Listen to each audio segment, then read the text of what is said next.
What's up, YouTube? What's up, YouTube? I'm back again. It's your girl, Mika Stay Fly.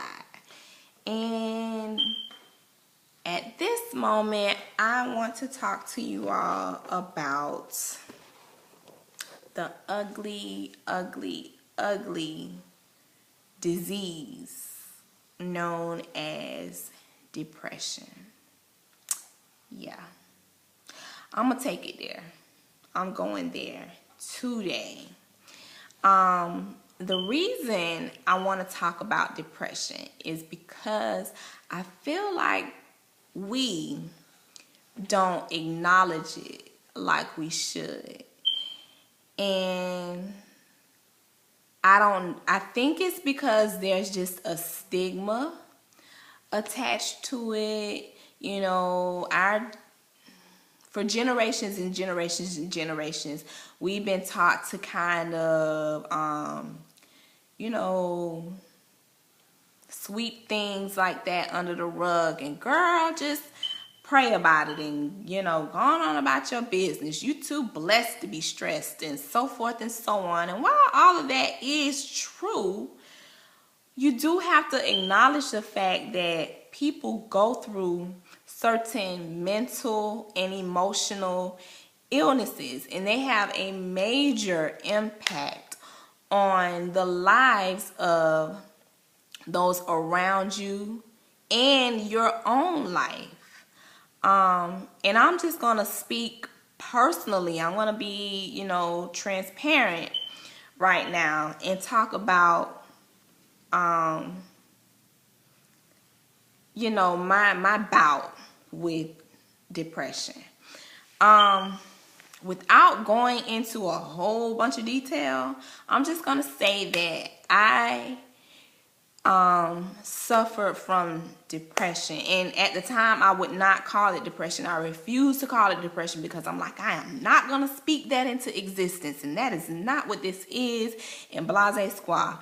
But you know what, at the end of the day, in hindsight, when I look back on it, that's exactly what it was. Like, I had a dark cloud floating over my head for years, literally for years. I had this dark cloud floating over my head, and it affected me to the very core of my being. It completely changed my personality. It changed my demeanor. I was a different person for years. And at times I was able to mask it, but at other times it just came out like full throttle, and it was a ugly, ugly, ugly thing. And it didn't go away. So, and it was, I would pray about it. And not saying that prayer doesn't work, but you have to know that God has set different things in place for us. Things like counseling, and things like you can go see a psychiatrist. You can go talk to a counselor. Don't believe the hype that comes along with, if you see a psychiatrist, then that means that you're crazy or that you're loony or whatever. No. You have an illness and you need to deal with it before it takes you out, because it can do that. It can cause you to be isolated. It can make people not want to be around you. You can really propel people away from you with that type of thing. I know I feel like that's what I did. But anyway, without going into a lot of detail, this thing came onto me around like the very end of my senior year in college. That was like a rough year for me. I was going through it, y'all. And I was sort of kind of isolated because I was away from home. So I didn't have my family. I had my friends, but I couldn't dare tell them, what I was going through, because I didn't want nobody to look at me like I was crazy. So because I didn't deal with it, it followed me throughout. It followed me from the time that I graduated from college and throughout my early stages of becoming an adult. So like I said, I had this dark cloud over my head. I was always sad, even though I had like positive things going on in my life. Like I reconnected with my husband, you know, I reconnected with friends who I had before school. So I got a job. I was, you know, growing in my career, or actually, you know, starting out in my career. So I had all of these happy things going on around me, but overall I was extremely sad. I was extremely sad, and it caused me to be mean to people. It caused me to be, you know, it was just not me. Like, for those who know me from the time that I was a little girl through, you know, elementary and high school, I was pretty much a nut. You know, a goofy, funny, fun-loving, crazy person, always cracking jokes, always trying to make people laugh, and I was always happy. Always. Like, I never let anything stress me out. I never let anything get to me, you know. And then I made I pretty much just, it turned around. I went from being this person who was always happy to this person who was generally always sad. And I graduated from college in 2003. I did not get help for this until the garage is going up, so my husband is coming home. So yeah, I'm probably just gonna do this video a little bit later, because I don't want any interruptions. I want to be able to kind of talk freely, and not that I'm hiding anything from him, because he already knows about my journey. I mean, we have been together since 2005, so it's nothing about me that he does not know.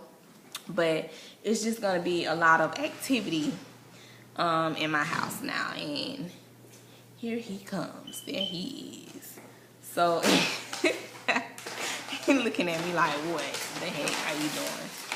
So what is that, Chinese food?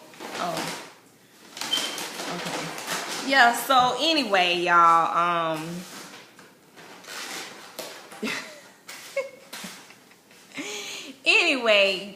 y'all, I had to struggle with depression from like 2003, and I just recently sought out counseling in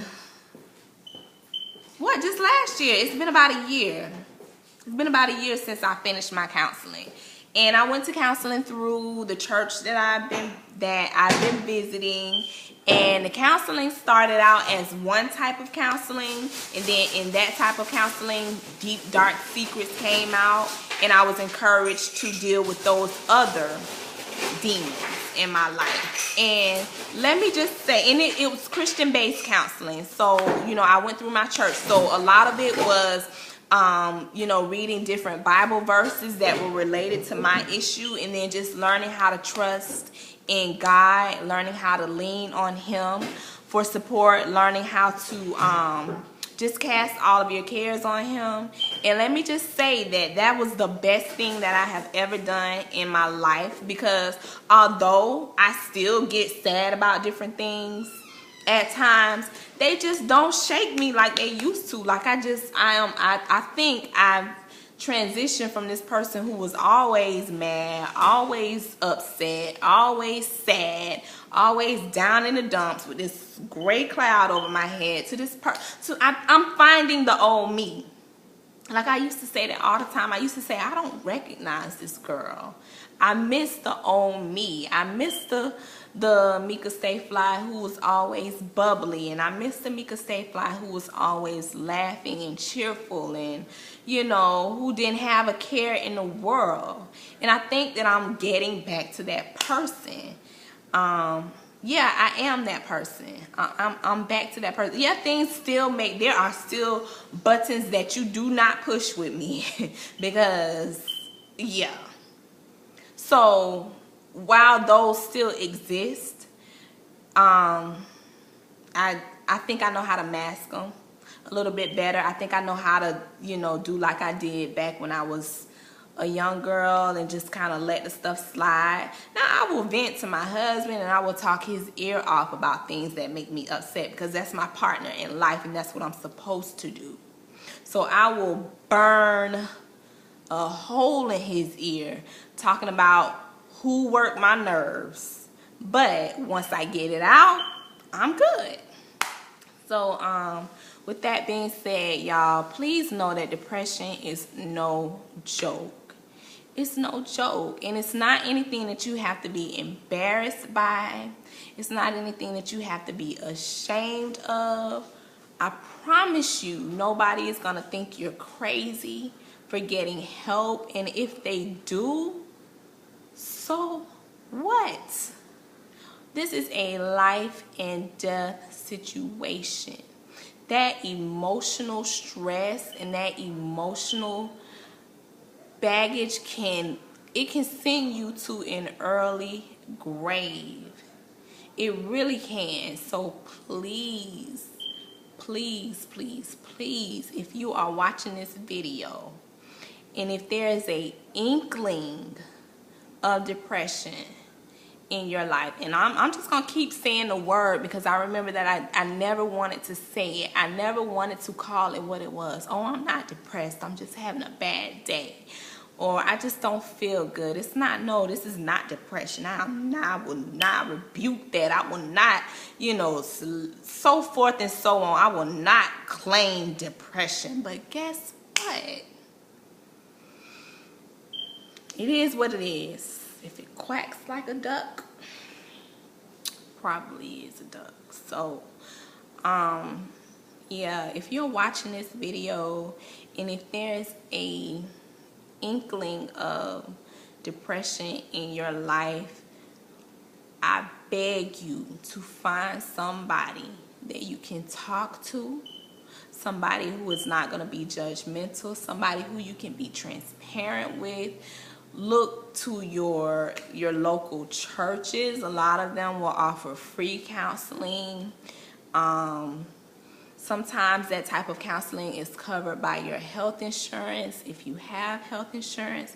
If you don't, please just seek out community resources. Find somebody in your community, find somebody that you're close to who will not cast judgment, and just let it all out.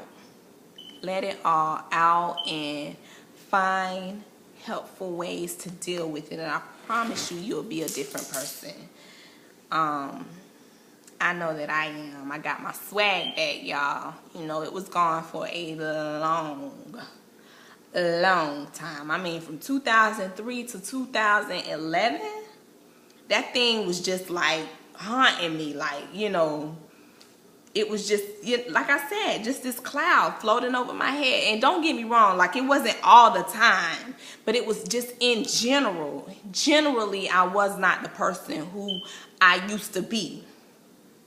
And generally, I found myself more upset than happy. On a regular basis, I was more angry than happy. I was more sad than happy. So you can say, God, that is a long time. Yeah, it is. It is a long time. It's a very long time.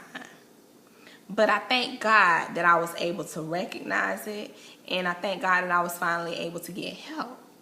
And one of the things that caused me to seek help, it was a few things, but one of the things that caused me to seek help was when I got pregnant with my child. I said, I do not want to I can't be this person. I cannot be this person trying to raise a son. I can't do it. I cannot do it. I can't put him through it. I can't be this person and be a good wife to my husband. That's not going to work, because I promise you he'll be gone. Nobody in their right mind will stick around and deal with the ugliness that I was, exuding from every pore of my body. It was just, ooh, it was not good. It was not good, y'all. It wasn't pretty. But anyway, she's gone, never to return.